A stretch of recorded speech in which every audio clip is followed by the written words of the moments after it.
দেখো, মানুষ পরিণাম নিয়ে খুব ভয় পায়।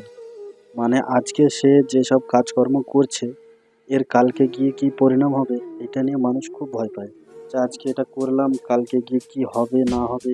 কিন্তু মজার বিষয় হলো এটাই, প্রত্যেকটা মানুষ এটা জানে যে তার আজকের কাজের পরিণাম কালকে কি হবে। শুধু একটু ভাবো যে একটু অপরাধী যখন অপরাধ করে, সে কি জানে না যে তার এই কাজের পরিণাম কি হতে পারে?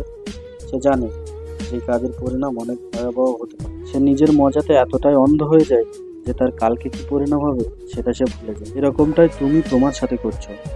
তুমি আজকের মজাতে এতটাই অন্ধ হয়ে গেছো যে তোমার পুরো জিন্দগিটা তুমি দেখতে পাচ্ছ না।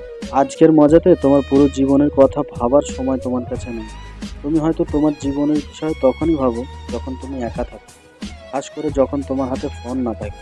তোমার রোজের ফেসবুক, ইউটিউব, ইনস্টাগ্রাম এসবে তোমার এতটাই ধ্যান আকর্ষণ করে নিয়েছে যে তোমার আগামী জিন্দেগির কথা ভাবার সময় তোমার নেই। তো কথা শুধু এটুকুই, পরিণাম তো তুমি জানো, শুধু আজকের মজা তোমাকে অন্ধ করে রেখে। তো আমি বিশ্বাসের সাথে বলছি, আজকে তুমি তোমার চোখ খুলে যদি মজাকে অন্ধ না করেছো, তো কালকে তুমি বহুত আফসোস। একটু লজ্জা করো ভাই, কেন অন্ধ হয়ে আছো?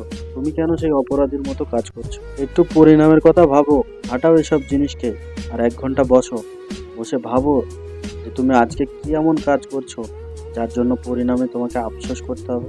কোনো এমন এক কাজ আছে কি যার জন্য তোমাকে আফসোস করতে হবে না?